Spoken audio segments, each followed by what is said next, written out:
Imagine stepping out during the holiday season, and suddenly Christmas tree sellers are everywhere. Vacant lots, parking lots, garden centers, they just pop up seemingly overnight. Uh-huh. You might think it's just festive cheer, but hidden beneath that seasonal appearance is, well, a fascinating world of economic principles. Definitely. Today, we're diving deep into that world, specifically exploring perfect competition and how it fundamentally shapes the supply curve. It's a great example, really shows how markets respond to demand. Before the 1950s, most people actually cut their own trees. Right. But as demand grew, farmers saw a clear opportunity there. They started cultivating and selling trees, and it transformed this tradition into a huge, organized market. Uses right. Yeah, I mean, in 2018 alone, nearly 33 million farm trees were sold just in the U.S., generating over $2 billion. So this isn't just about holidays. It's really about understanding how individual businesses respond to market signals. Absolutely.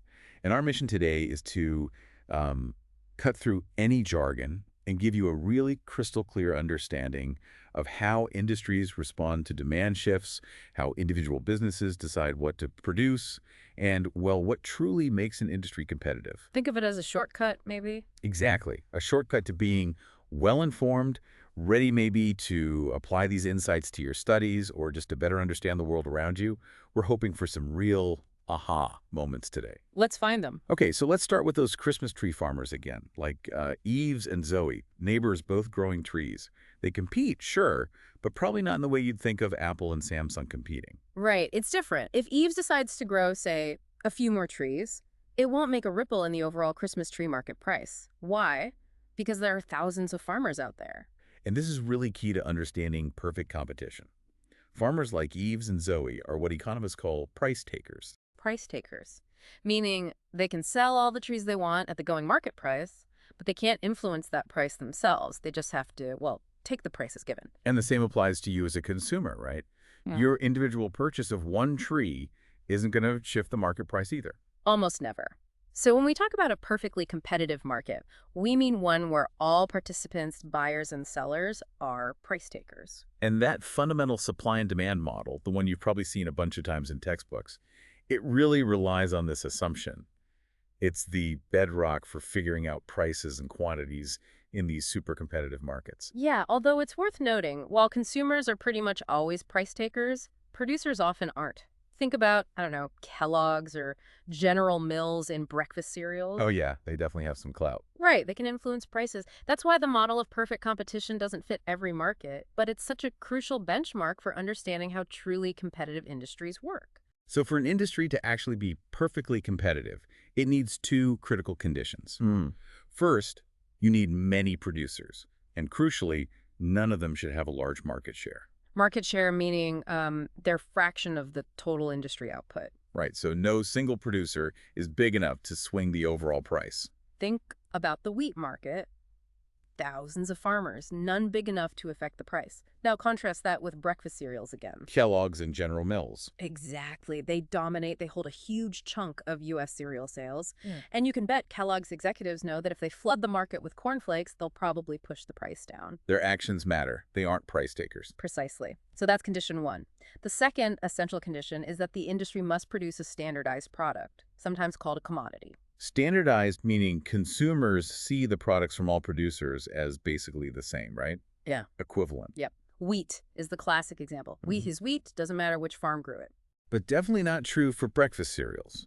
I mean, most people wouldn't see Cap'n Crunch as a perfect substitute for Wheaties. Exactly. So the maker of Wheaties can probably raise its price a little bit without losing all their customers.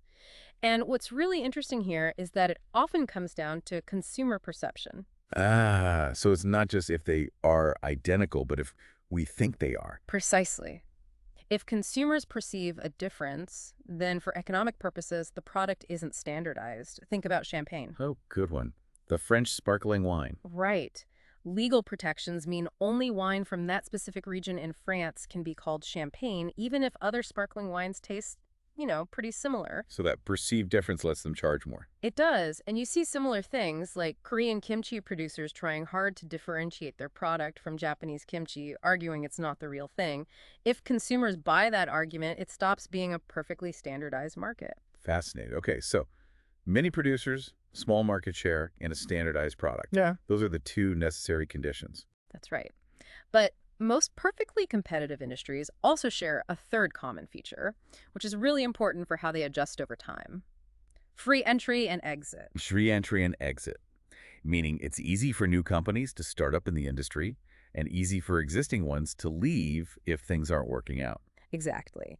No major obstacles like, say, needing a super expensive government license or controlling the only source of a key raw material. So new firms can jump in if there's profit to be made, and existing firms can pack up if they're losing money. Right. Now, it's not strictly necessary. You could have, say, Alaskan crab fishing where there are quotas limiting boats, but maybe enough boats operate that individual fishermen are still price takers. Okay. But free entry and exit is usually there, and it's really critical for how these industries adjust to changing market conditions in the long run. We actually see this playing out, or the lack of it, in industries like pharmaceuticals, right, with patents. Oh, yeah. Patents grant a temporary monopoly, so that's definitely not perfect competition initially. Hmm. But what happens when the patent expires? Generics flood in. Right.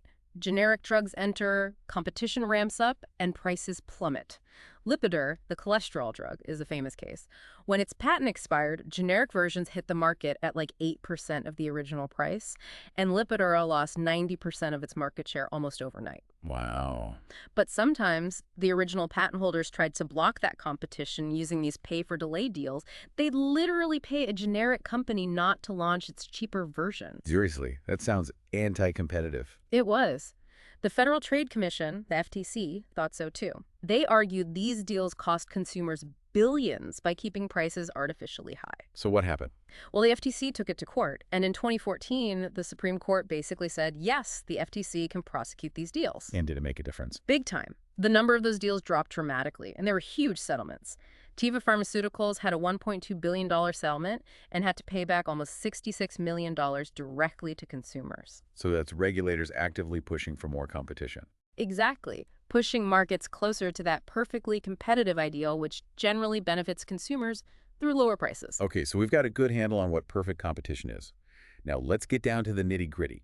How does an individual firm, let's go back to Noel's Christmas tree farm, decide how much to produce to make the most profit? Assume the market price is, say, $72 per tree, and she's a price taker. Okay.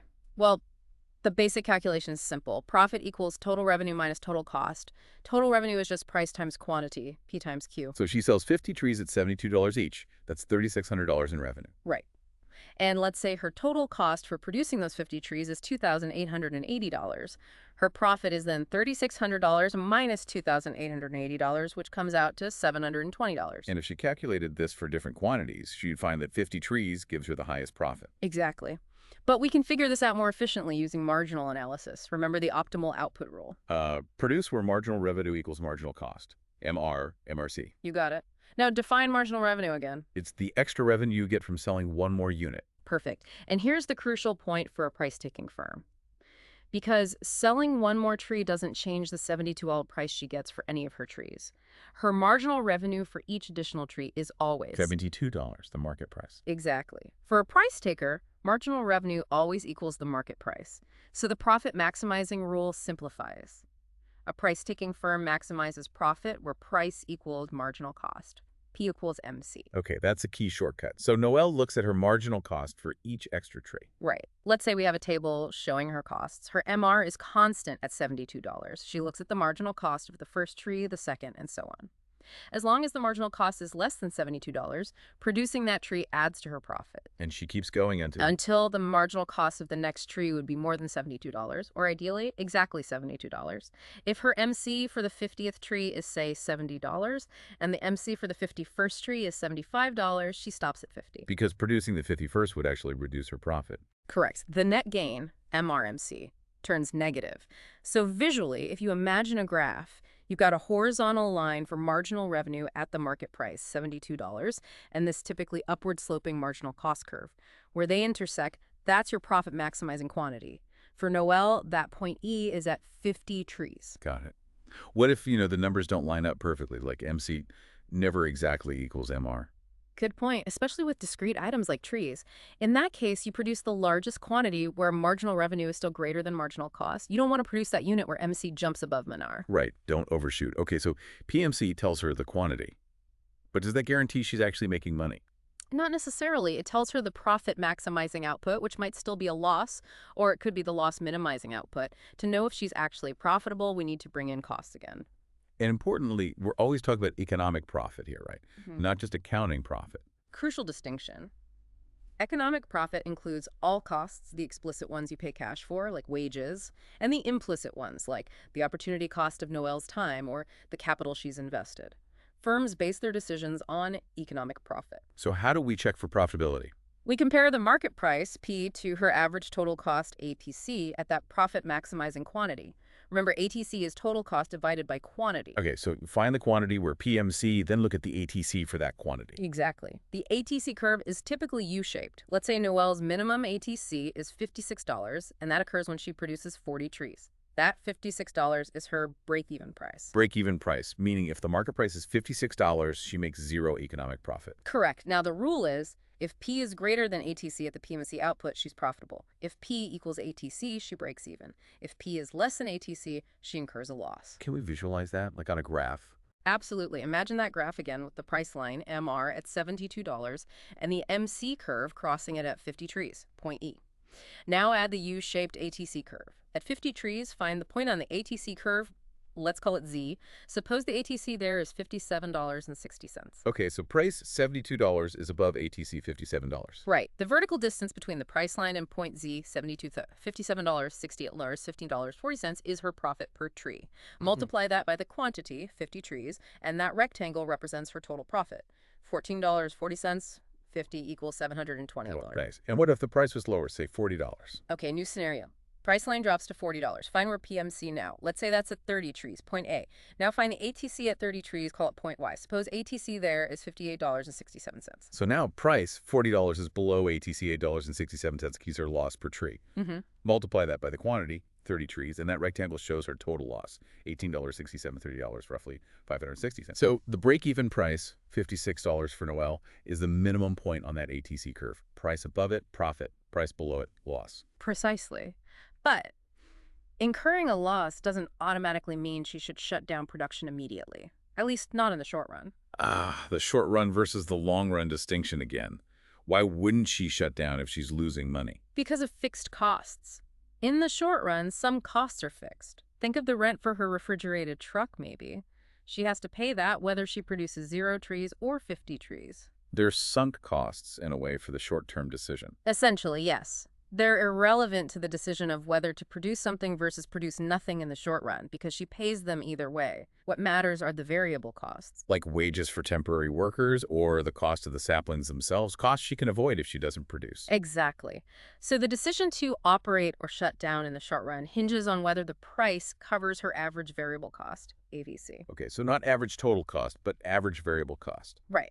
Find the minimum point on the AVC curve. That minimum value is called the shutdown price. For Noelle, let's say her minimum AVC is $40, and it occurs at 30 trees. So $40 is her shutdown price. What does that mean? It means if the market price falls below $40, she should shut down immediately. Stop production for the season. Why?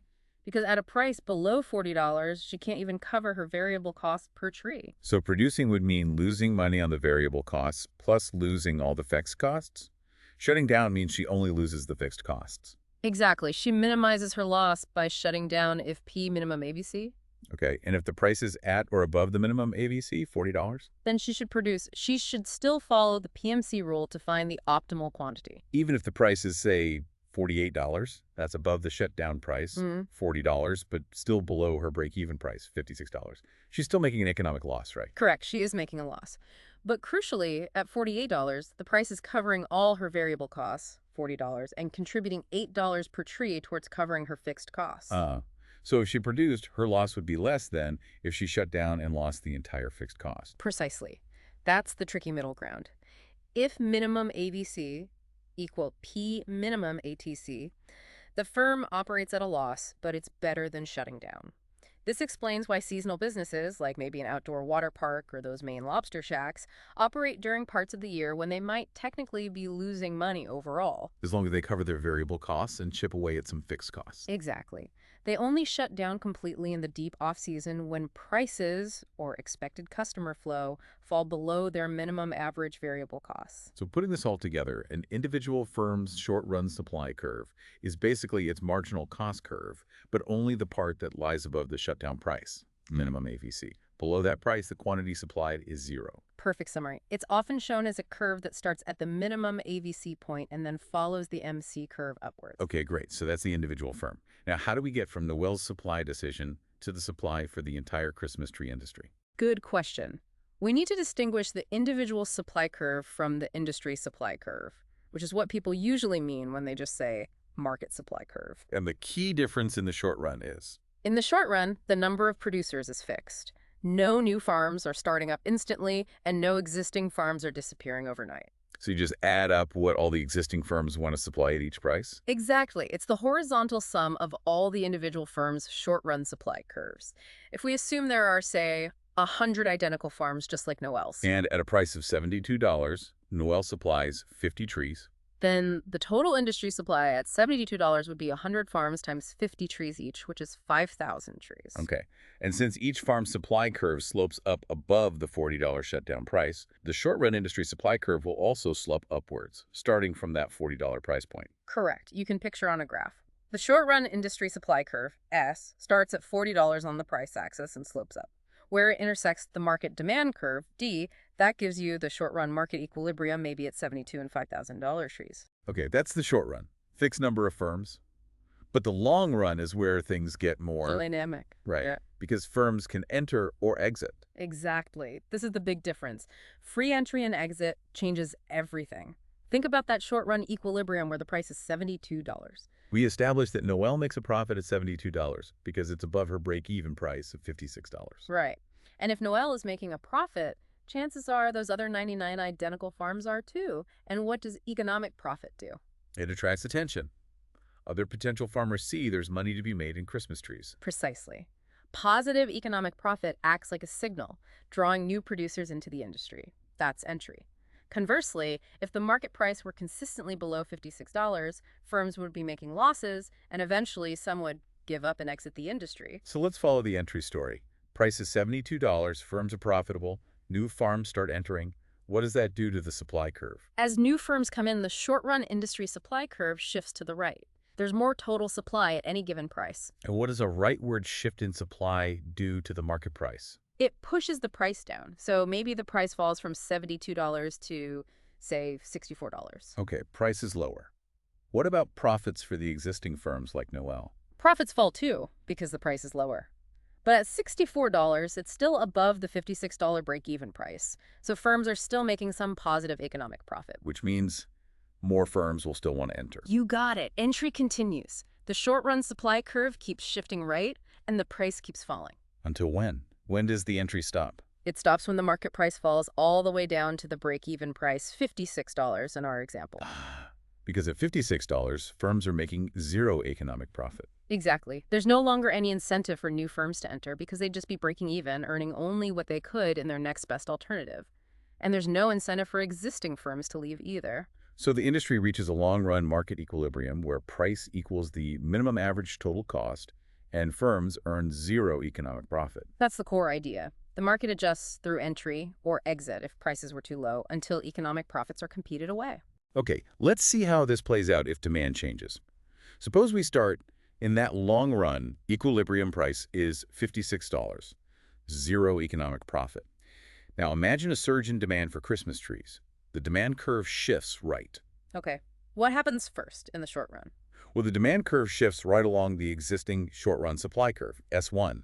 So the price jumps up, maybe back to $72 again. Right. And industry output increases somewhat along S1 as existing firms like Noel ramp up production because PMC is now at a higher quantity for them. And crucially, at $72, these existing firms are suddenly profitable again. Bingo. And what do profits attract? New entrants. Exactly. So now the long-run adjustment begins. New firms enter, attracted by the profits. Mhm. This shifts the short-run supply curve to the right. Let's call it S2. And as supply shifts right, the price starts to fall back down from $72. Falling back towards the break-even price of $56. So where does the industry end up? It ends up at a new long-run equilibrium where the new demand curve intersects a new further right short-run supply curve, Mm. S2, and the price is back down to $56. Wow, so the price comes all the way back down. In this simple model with identical firms and constant costs, yes, the price returns to the minimum ATC level. But look what happened to quantity.